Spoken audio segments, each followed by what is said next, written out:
Evet, herkese merhaba. Yepyeni bir video ile tekrar birlikteyiz. Bugün Tugay'la yeni bitirdiğimiz bir ofisi gezeceğiz. Hazır mısın Tugay? Evet, heyecanla bekliyorum.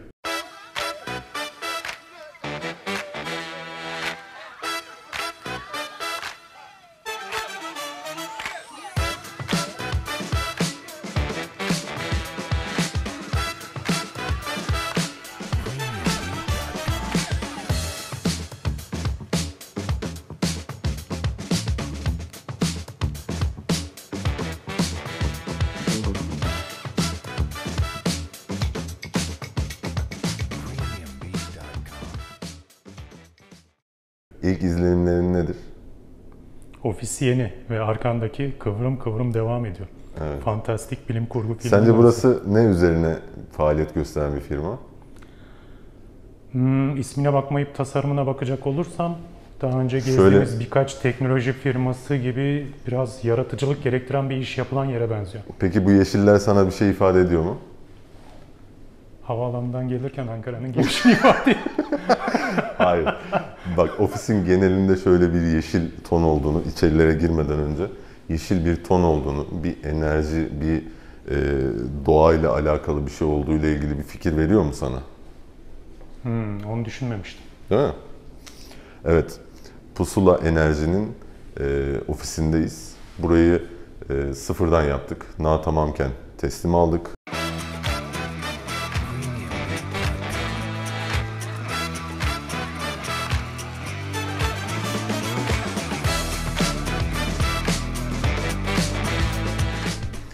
Evet, ofisimiz 130 metrekare bir ofis. Demin de söylediğimiz gibi tamam alıp ihtiyaçlara göre projelendirdiğimiz bir yer.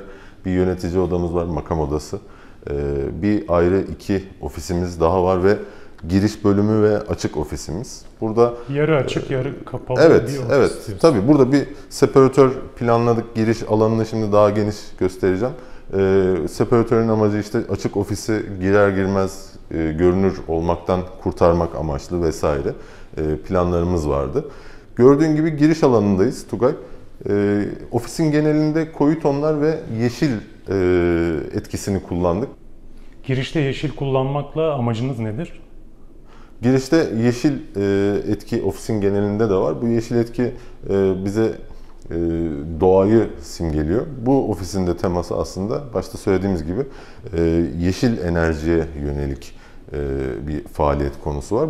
Ofisin girişinde parametrik bir tasarım ile dinamik bir hava katacak ve yaklaşık 250 parçadan oluşan dinamik bir forma sahip bir banko tasarladık. Bu da ilk geldikleri zaman misafirler bu ofisin dinamik bir ofis olduğunu, enerjik bir ofis olduğunu, doğa dostu bir ofis olduğunu yansıtsın istedik. Bu nedenle böyle bir banko tercihi yapıp imalatını yaptık. Evet. Giriş zaten en etkileyici şey. Her zaman senin dikkat ettiğin gibi İlk girişteki banko değil mi? direkt göz alıyor. Evet. Bankonun kullanımı açısı, ofisin geneline hakim olması, gelenlerin hoş geldiniz, misafir ağırlama, karşılama bölümünün hakim olması. Bunlar ofis tasarımlarında önemli olan unsurlar. Bazı ofislerde görüyoruz böyle girdikten sonra bayağı bir mesafe yürüyorsun. Ondan sonra bir banko, bir karşılama masası gibi bir şey konumlandırıyorlar. Ben bunların yanlış olduğunu düşünüyorum. Eğer bir karşılama, bir banko tasarımı yapılacaksa bu girişe çok yakın olmalı ve girişe yakın olmakla birlikte ofisin geneline de hakim olmalı. Muhtelif sebeplerden Bariyer ötürü. gibi gelen insanların direkt Hop, karşısına nereye duvar gibi geldiğin çıkmamalı. gibi değil. Evet, kesinlikle. Dediğim gibi giriş tarafında bir separatörümüz var. Bu separatör de yine ofisin farklı noktalarında kullandığımız dinamik hareketlere sahip. Bunun sayesinde biz açık ofisteki çalışma alanını insanların dikkati dağılmasın, daha böyle odaklı çalışsınlar diye girer girmez göstermek istemedik ve onun için bir separatör tercihi yaptık. Bu separatör de özel imalat tamamıyla.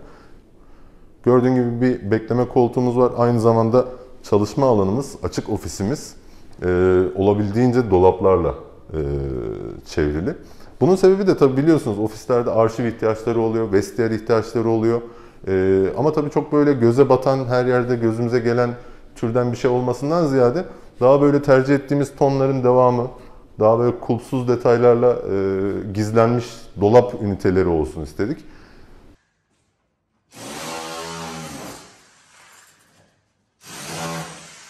Evet, sıfır ofis. Yıkıp da yeniden yapmadınız. Hayır İnşaat değil. halinden. Tamamıyla tamam yapısız bir ofisti burası.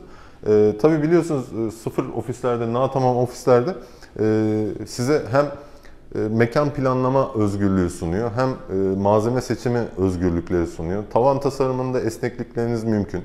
Biz de bütün tasarımlarımızda, Tugay senin de bildiğin gibi dikkat ettiğimiz unsurlarımız var. İşte küçük malzeme denk gelmesin koridorun kenarlarında. Doğru yerlere büyük ebatlı seramikler denk getirelim. İşte parke ile bitişlerini tam seviyesinde kuralım. İşte tırnak atmasın gibi unsurlarımız vardı. Burada tavan tasarımlarında kullandığımız o dinamik hareketler ofisin aslında bir dili. İlk bankoda gördüğümüz şekildeki o dinamik hareketleri tavanda da devam ettirdik ve aynı zamanda bu hareketler bize aydınlatma imkanı da sunuyor. Özel bir profil üretip içerisinde de led kanalları oluşturup bir plexi kapak yardımıyla tavanda bir aydınlatma oluşturduk. Sıradan spotlar tercih etmektense ofiste bir hava katacak, ofise bir anlam yükleyecek, İlk başta kurguladığımız o dinamizmi ofisin geneline taşıyacak bir tasarım yapmak istedik.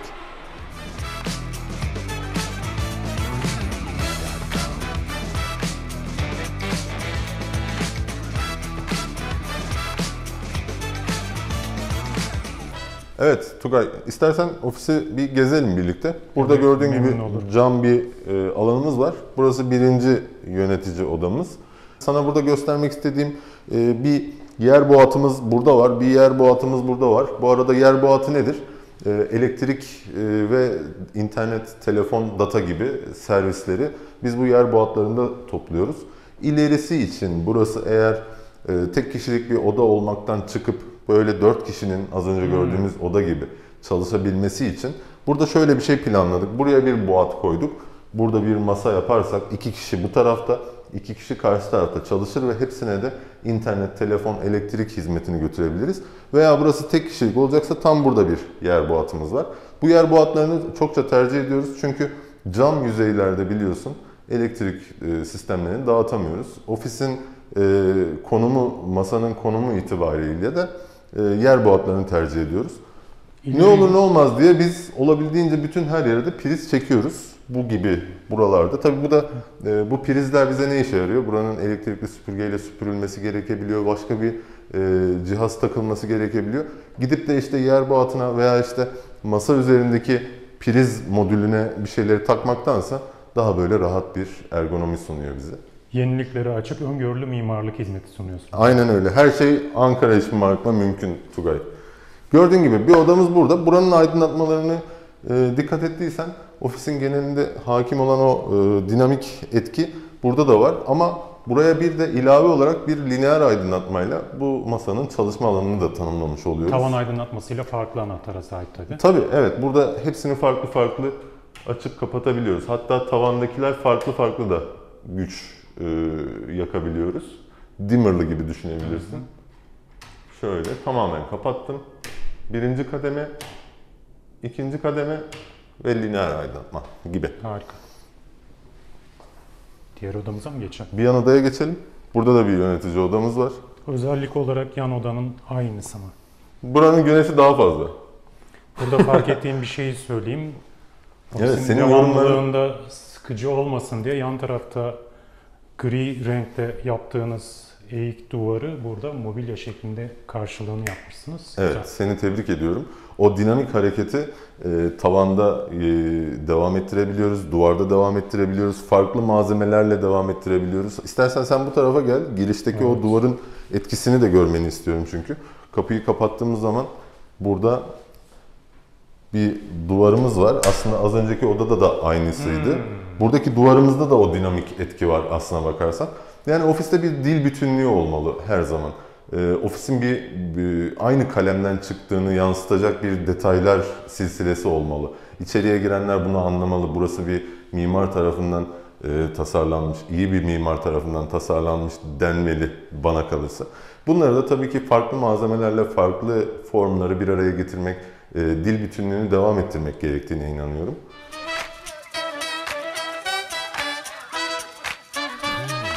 Koridorumuzun genişliği ideal ölçülerde. Seninle daha önce de yaptığımız videolarda da hep dikkat ediyoruz demiştik. Videonun başında da söylemiştik. Burada tercih ettiğimiz malzemeleri olabildiğince büyük ebatlı ve derzleri de ortada denk gelecek şekilde tercih ediyoruz. Buna da aynı şekilde... Sağda solda kalan küçük parçalar yok döşemede. Yok, tabii ki, evet. Hatta ek yerine de cam doğramanın altına denk getiriyoruz. Tam üstüne spotlarımızı diziyoruz. Tabii bu psikolojik olarak bu koridorda yürüyen insanların da dikkatini çekiyor. Yani göz bunu hep algılıyor diyoruz her seferinde.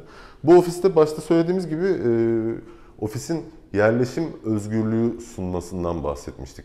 Tamam bir ofisin size bir yerleşim imkanı sunuyor. Bu ne demek? Bu tuvaleti alıp buraya da koyabilirsin. Oraya da koyabilirsin. Altyapının, tesisatın imkan verdiği kadar. Biz genellikle ofislerde olabildiğince bize yönetimin bıraktığı şaft merkezlerine yakın yerlere tercih ediyoruz tabii ki bunu. Sağlıklı olanı da bu. Su tesisatının içeride çok Aynen. fazla dolaşmaması. Evet, fen kurallarına uygun olanı da bu. Burada bir tuvaletimiz var. Bu arada bu tuvaleti konumlandırırken bu odanın tam karşısında konumlandırmak zorunda olduğumuz için burada kullandığımız duvarımızı da daha geniş tercih ettik ki kapı açılıp kapandığı zaman bu odayı kullanan tuvaletten giren çıkanla yüz göze gelmesin istedik açıkçası. Şimdi lavaboyu konumlandırdığımız yerle birlikte sana buradan lavaboyu göstermek istiyorum. Güzel bir akrilik bir tezgahımız var. Tavana kadar bir aynamız var burada. Burası misafir banyomuz. Şık nişler oluşturarak böyle bir ışık oyunları sergiledik. Burada tercih ettiğimiz aksesuarlarından tut da işte geri hizmetlerde kullanılan depolama alanları olarak yerler bıraktık. Olabildiğince burada açık tonlar, zeminde koridordaki seramiğin devamı niteliğinde. Klozetin arkasında da yine kapaklarda kullandığımız desenlerini duvar lambirisi olarak kullandık, tercih ettik burada.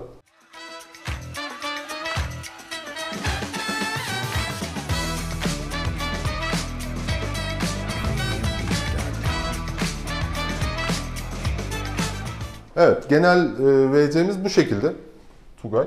Devamında da buranın makam odasına giderken yine ofisin genelinde hitap ettiğimiz o yeşil enerjiyi ortaya koyacak nişler oluşturup bunlara da ledler koyduk. Tabii şu anda ortam çok aydınlık olduğu için bu ledlerin görünmesi çok mümkün değil. Işıl ışıl bir ofis olduğumuz için burası.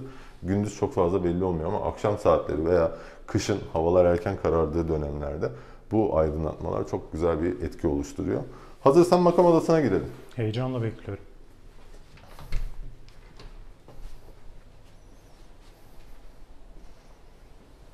Evet, köşe bir ofis burası.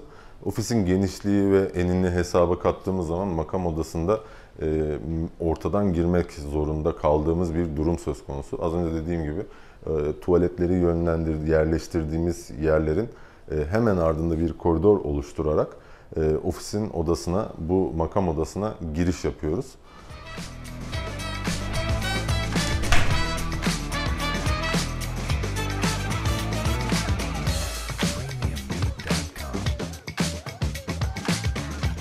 Gördüğüm kadarıyla makam odası vitrininden makam arkasındaki duvar Mesela onu niye öyle tavanına Leonardo da Vinci'nin son resmi var ya. Mesela orada da İsa'yı tam merkeze koymuştu, hatırla. Bütün perspektifler İsa'da toplanıyor ve obje olarak onu ön plana çıkartıyordu. Buradaki niyetimiz de aslında bir şekilde o. Evet, makam odamızda oldukça detay var. Duvar panellerimizden tut da işte makam masamızın formu, zemin malzemesinin tercihi, zeminlerde kullandığımız 3 farklı malzemenin birbiriyle birleşim detayı, sergileme alanlarımızdan tut da aydınlatma elemanlarımıza, tavan tasarımımızdaki o koyu etkiden tut işte oturma odasıyla çalışma alanını, oturma bölümüyle çalışma alanını ayırdığımız yerleşime kadar. İstersen buradan başlayalım. Makam odamızdaki makam masamızın yerleşimi tabii ki güzel bir alanda.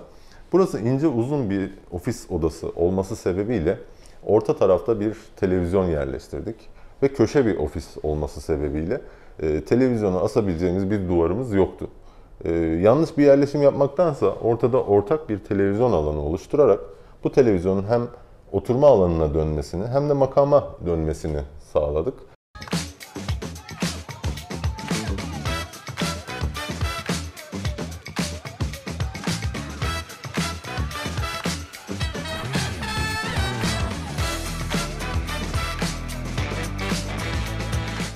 Bütün tesisatları gizli bir şekilde aşağıdan geliyor ve rulmanlı bir sistemle hem makam odasına hitap ediyor, çalışma alanına hitap ediyor hem de ofisin oturma köşesi dediğimiz kısmına hitap ediyor.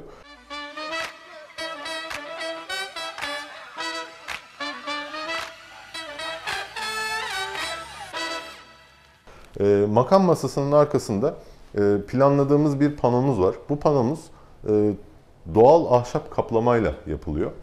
Gördüğün gibi ortada bir merkez üzerinde. Bunlara dokunmanı istiyorum. Yumuşak mı?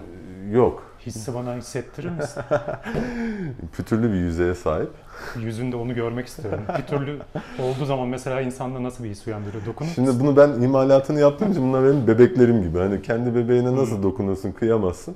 Bu da öyle bir his. Ama ben senin hislerini daha çok merak Henüz ediyorum. bebek sahibi olmadığın için ahşabı bebeğe benzetebiliyorsun yani. Evet. Aslında buradaki niyetimiz oydu. Yani buradaki yöneticiye odaklanmayı sağlamak ve yöneticinin sesinin daha gür çıkmasını psikolojik bir etkiyle oluşturmak. Tabii ki kıymetli dostum İsmet Bey gür sesli olan birisi. Onun böyle şeylere ihtiyacı yok tabii ki ama ben yine de hani buradaki tasarlarken yola çıktığımız detayları anlatmak adına bunu paylaşmak istedim. Tabii burada az önce de söylediğim gibi raflarımız var. Bu raflarda biz daha çok her zaman söylüyoruz.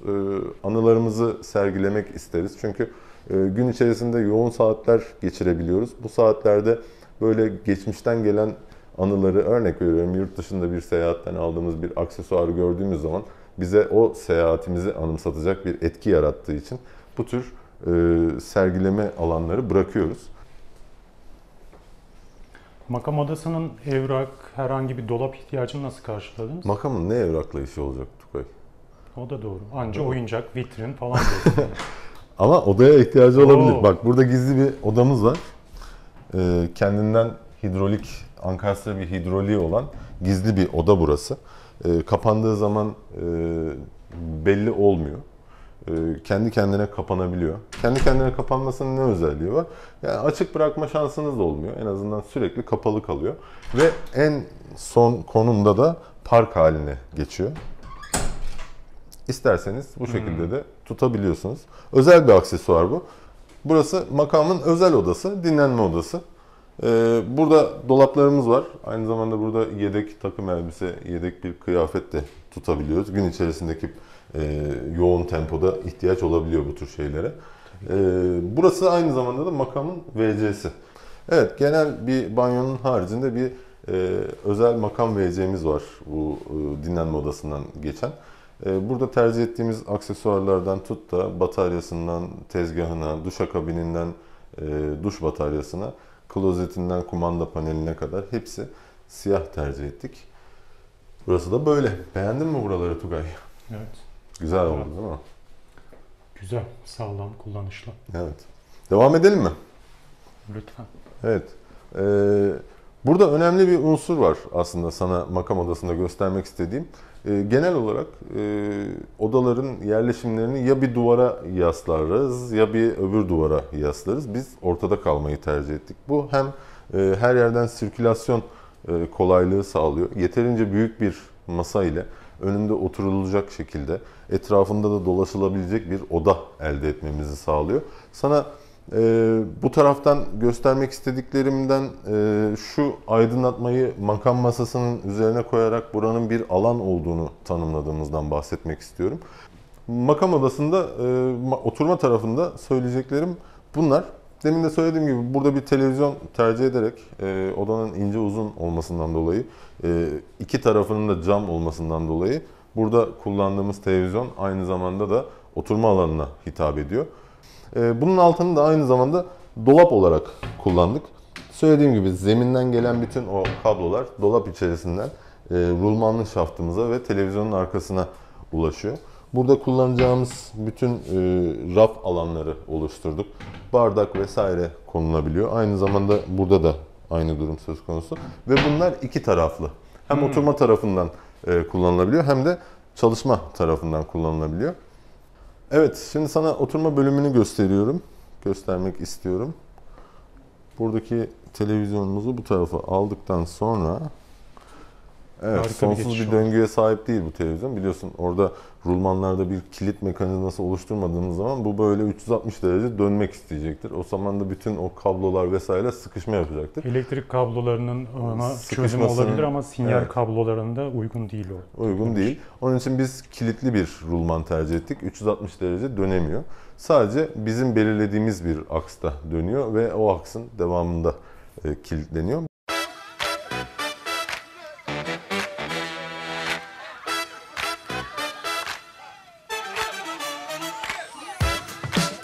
Evet, burası oturma alanımız. Makam masasının üzerinde kullandığımız aydınlatmanın aynı modelini de oturma alanında tercih ettik. Aslında dil bütünlüğü olarak girdiğiniz zaman aynı avizeyi görüyorsunuz. Bir tanesi makam masasının üzerinde, orası bir alan olarak tanımlanıyor. Bir tanesi de oturma alanının üzerinde. Orası da ayrı bir alan olarak tanımlanıyor. Burada tercih ettiğimiz sehpalarda kullandığımız oval formlar, koltuklarımızın oval formlarıyla eşdeğer olmasını istedik. Tercih ettiğimiz duvar panelleri az önce gördüğümüz o gizli kapı detayıyla bir bütün olsun istedik. Yine burada da anılarımızı sergileyeceğimiz aksesuar alanları oluşturduk. Zeminler dikkatini çekti mi Tugay? Evet. Sen seversin. Ahşap seviyorum.